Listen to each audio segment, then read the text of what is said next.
In this lecture, we're going to show how to create a helix and how to create a composite curve. So first, let's go to the top plane.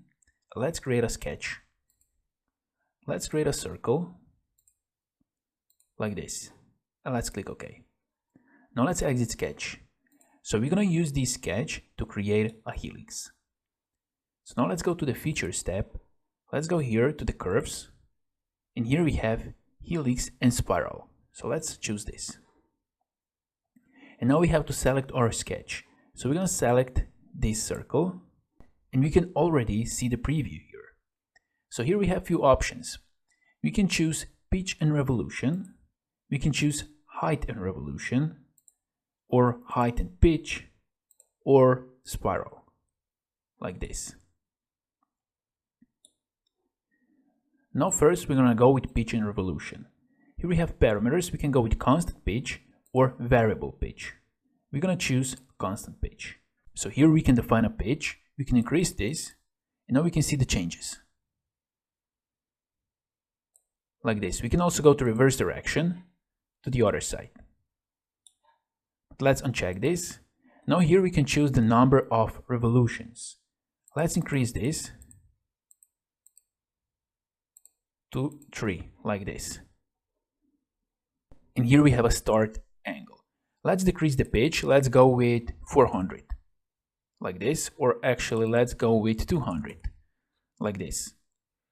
So here we have a start angle. Our start angle now is 0, but we can increase this. Now we can see the changes. Let's go with 45 degrees, like this. And here we have a clockwise or counterclockwise. Let's go with clockwise. Here we have an option of taper helix. If we check this, here we can define the taper angle. So if we increase this, we can see the changes.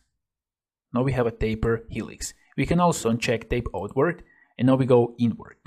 But we're going to uncheck this. And we're going to create something like this. Let's click OK. And this is our helix. Now we can use this helix as a path for swept boss base, for example. Now let's go here to the helix. Let's edit feature. So here, instead of pitch and revolution, we can also choose height and revolution. So now instead of a pitch, we can choose the height. So we can go, for example, with 500, like this. As well, here we have our revolutions and start angle. As well, here we have a height and pitch. We can also choose this. Then here we have a height, and here we have a pitch. And here we have a spiral. Maybe we want to create a spiral. And then we have something like this. Here we have a pitch. Here we have a revolutions. We can increase this. Now we can see the changes. We can also go counterclockwise, clockwise, start angle, 45. Let's click OK. And this is the result. And we can also use this as a path for swept boss base. But let's go here. Let's go edit feature. And let's choose pitch and revolution, like this. Let's go with constant pitch. And let's leave everything as it is. And let's click OK. Now this is our helix.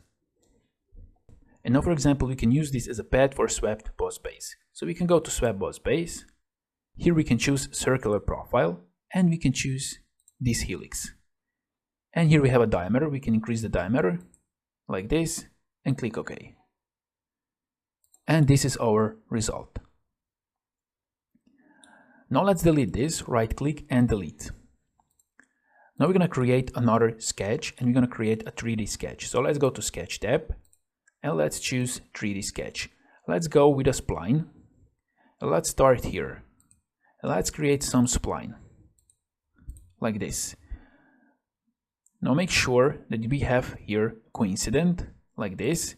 We can also define the relation between the spline and helix. So let's go with tangent like this.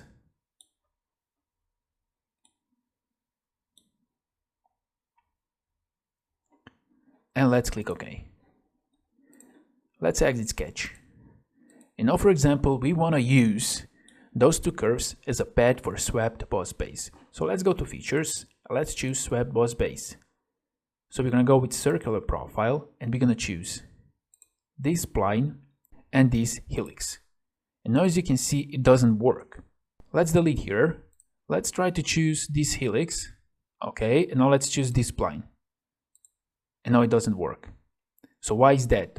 Because those are two separate curves. We have to combine those two curves into one. And to do that, we need to use a composite curve tool. So let's exit this. And let's go here to features. Let's go to curves. And here we have a tool composite curve. Let's choose this. So here we have to choose entities that we want to join, sketches, edges, and curves. So let's choose this spline and this helix. Let's click OK.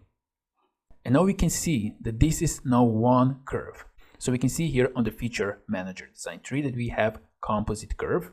If we open this, we have this 3D sketch. Now we can go to features, swept boss base, circular profile, and we can choose now this curve. We can increase now the diameter, and now this works. Let's click OK. Now if we want to hide this curve, we can just click here and hide. And this is our result. So this is how you can create a helix, spiral, and how you can use a composite curve.